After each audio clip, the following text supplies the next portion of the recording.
Lalu bagaimana kerusakan hutan ikut jadi pemicu banjir bandang di Sumatera dan bagaimana kita harus belajar dari bencana ini, terutama soal kelestarian lingkungan. Kita bahas bersama anggota DPR RI dari Komisi 3 DPR RI, Dapil Aceh 2, Nasir Jamil, lalu ada Ketua Auriga Nusantara, Timur Manurung, dan juga korban banjir bandang di Aceh Tengah, Badrul Irfan, yang harus berjalan 3 hari di tengah hutan demi mengevakuasi diri dari banjir. Selamat malam, Bang Timer. Selamat malam. Bang Badrul, Bang NJ, selamat malam.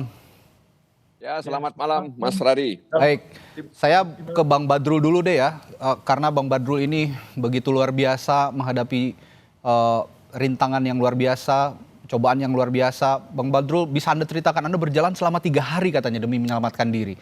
Bagaimana ceritanya dan gambarkan kepada kami perjuangan Anda demi mencari tempat yang lebih aman di sana. Ya, tepatnya 2 hari 3 malam ya. 2 hari 3 malam, baik. Sebelumnya saya nyapa Bang Nasir Jamil, Bang Timur, apa kabar Bang Timur? Lama sudah tidak ketemu. Jadi saya di Aceh Tengah, di Takengon ya. Ya, Takengon ya. Ya, tanggal 24 November sampai di sini kebetulan ada kegiatan festival budaya di Linge. Oke. Kemudian rencana tanggal 26 ya. 25 pembukaannya. 26 saya keluar dari Desa Linge. Di Desa Linge, di perjalanan mulai mengalami berbagai kejadian tanah longsor, kayu tumbang, tiang listrik berjatuhan. Kita bingung waktu itu harus menuju ke arah Kabupaten Gayo Luas atau tetap menuju ke Aceh Tengah, Takengon. Sempat beberapa kali bolak-balik ke Gayo Luas, ke Aceh Tengah. Setiap kita maju terhadang dengan kayu tumbang atau tiang listrik, bahkan badan jalan yang turun ke bawah. Jadi hingga sampai sore kami putuskan untuk bermalam di satu tempat. Itu tanggal 25. Oke. Mungkin orang sekitar mengenalnya dengan letter S. Lokasi yang kami bermalamnya. Itu 26 malam itu sangat mencekam, luar biasa. Jadi di sekitar kami bermalam. Tidak ada penerangan, tidak ada listrik ya, Bung Badrul ya? Tidak ada. Oke. Tidak ada. Internet Komunikasi juga terputus di sana? Putus sama sekali. Jadi ada 3 mobil yang dengan mobil kami ya, bertemu di jalan. Kita putuskan bermalam di situ. Ada 2 rumah warga. Jadi malam itu memang sangat mencekam.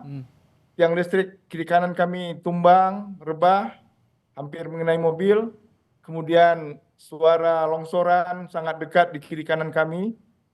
Kayu bertumbangan ya. Oke. Dan ya Mas, seperti berpikir kapan pagi ini malam segera berakhir untuk bisa segera pindah. Karena tidak bisa orientasi. Ya. Sangat terbayangkan oleh saya bagaimana panjangnya malam itu ya, Bang Badrul ya. Benar. Baik. Bang. Jadi alhamdulillah pagi menjelang dan kita panggil semua orang untuk berkumpul. Kita bilang kita harus segera pindah dari sini. Ada ibu-ibu dan anak-anak juga di 2 rumah tersebut. Tidak lama setelah sekitar jam 6:30 pagi kami berdiskusi, rumah yang tadi malam kami tidur bergeser ke arah jurang. Sudah bergeser? Jadi sudah bergeser, termasuk tanahnya turun ke bawah, rubuh. Ya. Jadi kita melanjutkan perjalanan lah. Oke, baik. Dengan buru-buru, tapi kembali di jalan dihadang dengan berbagai cobaan lah ya. Ada pohon tumbang, listrik tumbang juga, banjir, lumpur. Jadi kita bekerja dengan sekuat mungkin, kemudian dibantu juga dengan kebetulan di sana ada perusahaan ya. Perusahaan penderek getah gitu. Jadi kebetulan masih ada stafnya. Jadi kita bergotong royong, ada yang menggunakan parang, mesin cinsu, dan bahkan tiang listriknya harus dihancurkan dengan palu gada. Oke. Supaya mobil bisa lewat. Bisa melewati akses itu. Baik, Bang Badrul. Tidak jauh dari sana, saya lupa apa nama tempatnya. Menurut kami itu sangat aman untuk tinggalkan mobil di sana. Oke, itu di wilayah mana itu ketika Anda berhenti itu? Saya lupa nama tempat, maaf ya. Oke, baik. Setelah menempuh perjalanan dari Takengon ya? Tidak. Oh, tidak? Dari Linge. Dari mana? Mohon maaf. Saya dari Linge menuju Takengon. Oh, baik. ceritanya. Oke, luar biasa perjalanan yang panjang dan mencekam. Sepanjang perjalanan mendengar tanpa penerangan, malam-malam mendengar suara longsoran susulan, mungkin juga ada banjir bandang susulan dengan penerangan yang minim. Anda juga tidak bisa melihat dari mana arah datangnya longsor, dari mana arah datangnya banjir bandang. Luar biasa. Ini sekali lagi kami turut prihatin mendengar cerita dari Bang Badrul tadi. Nah, dari cerita Bang Badrul tadi saya ke Bung Nasir. Bagaimana Anda melihat perjuangan seorang warga seperti Bang Badrul ini di Dapil di Aceh yang terdampak banjir dan sampai saat ini mungkin juga belum tercukupi kebutuhannya setelah diterpa bencana yang begitu besar di Aceh, Bung Nasir? Ya, terima kasih Mas Radi. Situasi di lapangan memang belum begitu baik. Masih banyak titik yang belum disentuh.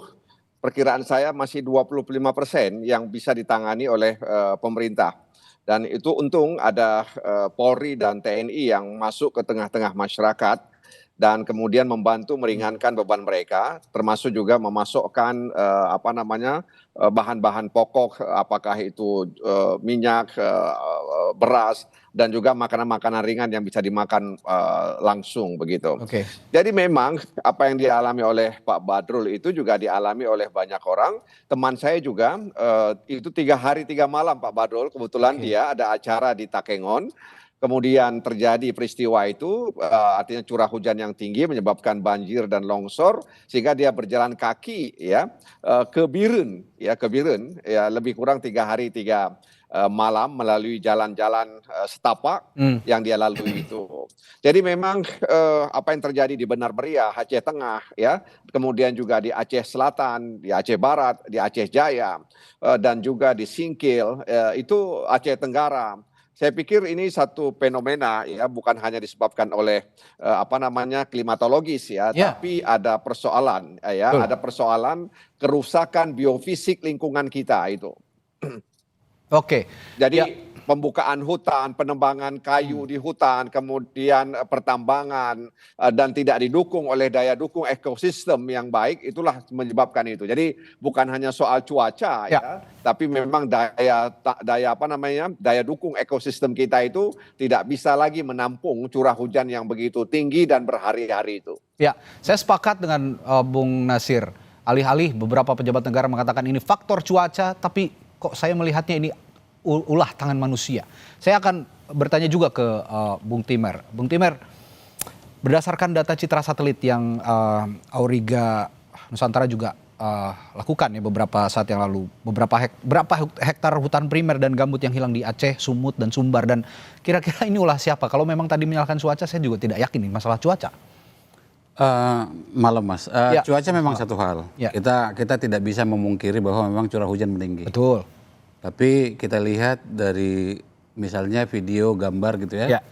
Kita bisa melihat bahwa air yang itu kan kelihatan kuningnya pekat sekali. Betul.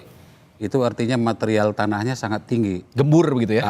Itu penuh dengan tanah, itu berarti artinya adalah ada lahan terbuka di daerah hulunya gitu ya. Satu, yang kedua juga ada banyak pohon-pohon yang bukan dengan akar-akarnya.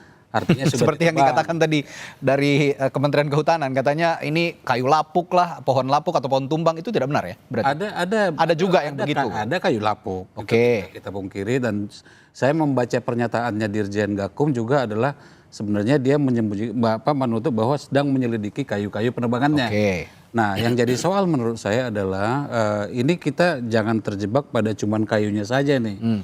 Karena kayunya kan hanya di atas tuh. Kayu itu biasanya cuma degradasi, bukan deforestasi. Tapi begitu pembukaan lahan, jadi sawit, jadi tambang, nah ini deforestasi. Itu deforestasi. Jadi bukan kalau kayu kita akan bicara degradasi, sementara kalau hutan hilang kita bicara deforestasi. Nah, persoalannya adalah kami sedang menyiapkan juga, memang kebetulan menyiapkan merilis data deforestasi 2025 pada Januari nanti. Pada 10 bulan sekarang, 10 Januari sampai Oktober, deforestasi di Aceh itu hampir 4 kali lipat dari sepanjang deforestasi 2024. Jadi sekitar 7.000-an hektar tahun lalu, sekarang hampir 30.000. Sama dengan Sumatera Utara, angkanya di Sumatera Barat. Sekarang ini yang menarik adalah Sumatera Barat itu nomor 4 dalam 10 bulan. Hutannya nggak seberapa. Aceh nomor 5. Sumut nomor 7, Oke. tadinya Sumut nomor 10, Aceh dan Sumatera Barat tadinya di bawah jauh. Oke. Sekarang mereka ini 3 provinsi ini melonjak nih.